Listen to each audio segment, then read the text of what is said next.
আজি এছেম্বলি ইয়াত বহিছে। Thank you very much. Honourable member Durga Dasboro. উপাধ্যক্ষ মহোদয় আৰু সদন কেইবাজনো সতীৰ্থ ইতিমধ্যে কৈছে এই ডিছক্ৰিমিনেশ্যনৰ কাৰণেই ভাৰতবৰ্ষ বুলি নহয় পৃথিৱীৰ নিজকে উন্নত দেশ বুলি ভবা যিবিলাক ৰাষ্ট্ৰ আছে সেইবিলাকতো ডিছক্ৰিমিনেশ্যন আছে, ইনক্লুডিং আমেৰিকা, US, তেনেকুৱা দেশসমূহতো ডিছক্ৰিমিনেশ্যন আছে।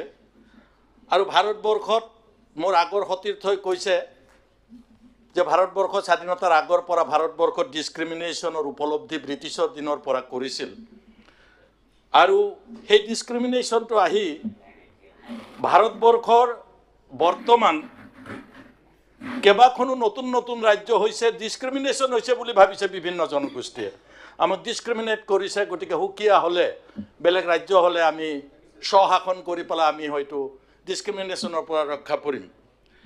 কিন্তু সেই ডিছক্ৰিমিনেশ্যন বুলি ভবাসকলৰ মাজত আকৌ তাৰ মাজতে কোনোবাই state within the state, 6th schedule, modified 6th schedule, আমি যেনেকৈ BTC এতিয়া মডিফাইড 6th শিডিউল, আমিও ভাবিছোঁ যে আমাক ডিছক্ৰিমিনেশ্যন কৰিছে।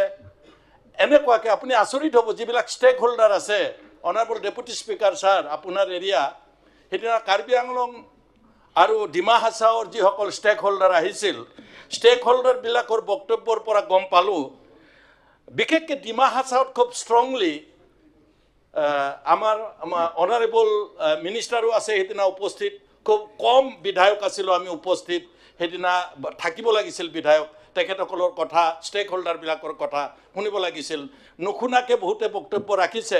এতিয়া ডিমা হাছাওত যিটো জনগোষ্ঠীৰ মানুহ কম, তেওঁলোকে কোনো কাৰণত তাত বেছিকৈ সদস্য জিকি আহিব নোৱাৰে, তেওঁলোকে বাৰে বাৰে কৈছে তেওঁলোকে আৰু তাত তেওঁলোকৰ ওপৰত ডিছক্ৰিমিনেশ্যন হোৱা বুলি ভাবিছে।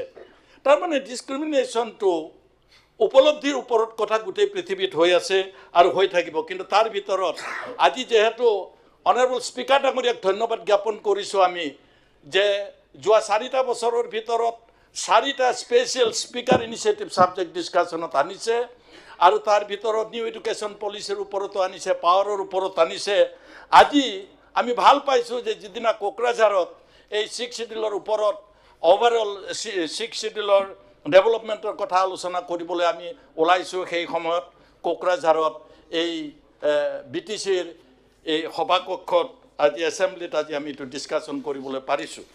গতিকে মই কথাটো ক'ব বিচাৰিছোঁ যে ডিছক্ৰিমিনেশ্যনটো আছিল কাৰণেই কিছুমান চুক্তি হৈছে। অধ্যক্ষ মহোদয়, মোৰ বক্তব্যৰ